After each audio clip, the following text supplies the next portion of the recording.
Alors le Airbnb que tu viens de voir, c'est celui que j'ai loué pendant 2 nuits et 3 jours pour mener une nouvelle expérience. C'est de me couper littéralement du reste du monde et me concentrer sur une tâche précise pendant plusieurs jours. Dans cette vidéo, j'aimerais justement t'expliquer un petit peu le pourquoi du comment et te montrer que ce sera intéressant que tu fasses de même. Aujourd'hui, ça fait 2 ans et demi que je fais de la création de contenu, que je publie des vidéos sur YouTube, que je fais des posts sur Instagram, finalement que je suis à mon compte, que j'ai arrêté de travailler pour un autre, que je fais en sorte de créer ma propre liberté. Et plus le temps passe, plus j'avance et finalement plus ça devient compliqué de travailler, surtout quand tu vis là où tu travailles. Ce que j'entends par là, c'est que bien souvent sur internet, on te vend en fait l'idée selon laquelle être à son compte, c'est la meilleure chose qui puisse t'arriver, ou en tout cas travailler depuis chez toi.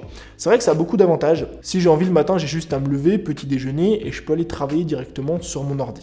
Donc tout ça, ça représente beaucoup d'avantages, mais il y a des inconvénients qu'on ne voit pas tout de suite, qu'on voit au fil du temps, au fil des mois, au fil des années de création de contenu et de travail à son compte. Aujourd'hui, travailler depuis chez moi, en tout cas c'est comme ça que je le ressens, ça devient de plus en plus compliqué dans le sens où je me sens distrait très facilement. Étant donné que la vie perso et la vie professionnelle se mélangent, ça m'arrive souvent d'être sur mon PC, de taper par exemple un email, de préparer une vidéo, de réfléchir à un produit, à une stratégie de contenu, et d'avoir mon téléphone sur ma droite, de l'ouvrir, de checker Instagram, de retourner à l'ordi, puis d'ouvrir mes mails, puis d'ouvrir YouTube, puis de regarder mes commentaires, puis de répondre à un client, etc. Finalement, je me retrouve au quotidien à travailler beaucoup en quantité, mais très peu en qualité parce qu'à chaque fois, je me laisse distraire par plein de choses. Le deuxième problème, c'est de mélanger le pro et le perso. Quand je devrais travailler, j'ai du mal à travailler. Et quand je ne devrais pas travailler, j'arrive bien à travailler. Ce que j'entends par là, c'est que ça m'arrive souvent le soir d'aller me coucher. Et vu que je travaille dans la même pièce dans laquelle je dors,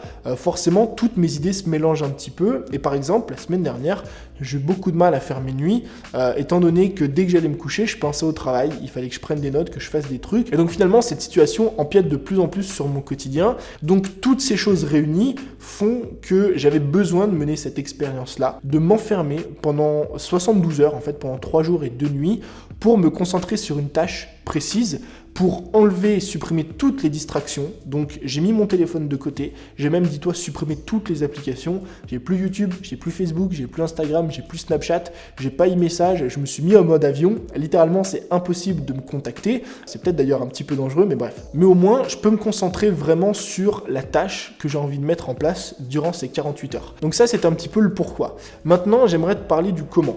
Le comment, ça vient d'un livre qui s'appelle Deep Work, qui existe en français. C'est la méthode pour gagner plus de temps, être plus efficace et réussir. Et en fait, dans ce bouquin, on te donne énormément de stratégies sur la productivité.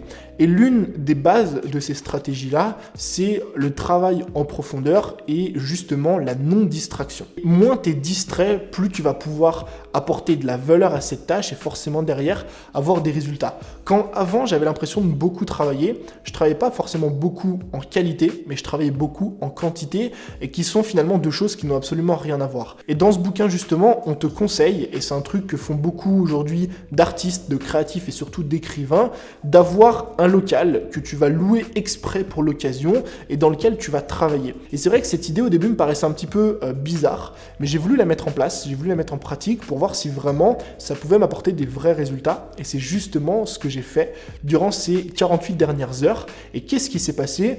J'ai au total tourné plus de 8 vidéos YouTube.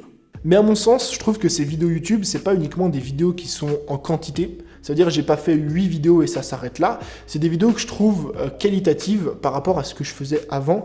C'est-à-dire que j'ai passé beaucoup plus de temps sur la préparation de ces vidéos-là. Qu'est-ce que j'allais dire dedans, quel type de contenu j'allais faire. J'ai aussi travaillé beaucoup sur l'aspect extérieur de la vidéo, c'est-à-dire le son, l'image, les lumières. Tu vois que j'ai essayé de créer une sorte d'ambiance. J'ai fait plusieurs b-rolls, donc notamment celle que tu as vue au début de cette vidéo-là. Et tout ça finalement pour voir si oui ou non j'étais aujourd'hui capable de travailler en profondeur, de prendre une tâche et d'investir du temps dessus sans être distrait, et j'ai pu me prouver que oui. Maintenant, en ce qui concerne les résultats, je peux pas te le dire parce que j'ai pas eu de retour pour l'instant. Je viens juste de terminer le tournage des vidéos, mais j'attends de voir est-ce que vous avez apprécié ou pas le contenu, est-ce que vraiment j'ai apporté beaucoup plus de valeur, est-ce que vraiment mes vidéos sont mieux référencées. Je te ferai pourquoi pas un petit résumé en story sur Instagram, en post ou en vidéo YouTube. Ça, je le verrai un petit peu plus tard. J'aimerais aborder le dernier point maintenant, c'est les quelques conseils si c'est aujourd'hui quelque chose que tu as envie d'expérimenter. Si c'est une expérience que tu as envie de tenter côté, tu vas te confronter à deux situations. La première, c'est si tu as de l'argent à investir. Si tu as de l'argent à investir, 100, 200, 300 euros, dans un Airbnb que tu peux te bloquer, ou dans un hôtel ou ce que tu veux, que tu peux te bloquer un espace privé, je t'invite vraiment à le faire. Parce que premièrement, tu vas être tranquille. Ça veut dire que là, j'ai le logement complet pour moi. Je dois avoir 60 mètres carrés peut-être en plein pied.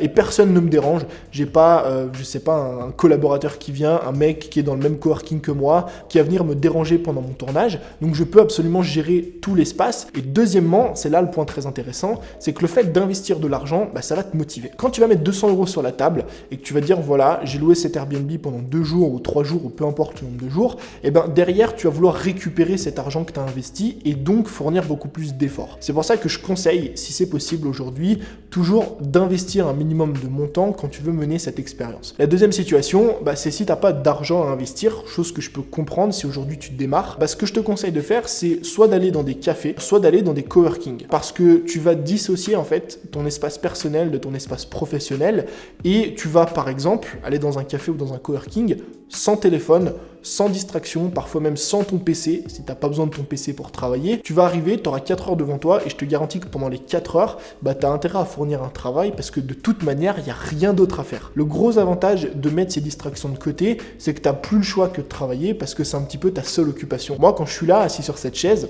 dans cet Airbnb, j'ai plus de réseaux sociaux, j'ai plus de téléphone, j'ai plus rien, c'est limite si j'ai pas de réseau. Qu'est-ce que je fais d'autre à part travailler? Rien. Si ce n'est peut-être prendre un petit peu de temps pour moi, méditer, etc. Mais au moins, ça me permet de me concentrer à 100% sur ce que je dois faire. Donc voilà un petit peu pourquoi est-ce que j'ai voulu louer cet Airbnb pour me concentrer sur une tâche précise. Je te mets dans la description juste en dessous le lien du bouquin, donc Deep Work, que je te conseille vraiment. Si aujourd'hui tu as envie d'en découvrir un petit peu plus sur cette théorie de travail en profondeur, n'hésite pas à me dire juste en dessous si cette vidéo t'a plu. Je te remercie d'être resté jusqu'à la fin. C'était Tony. Passe une belle journée. Ciao!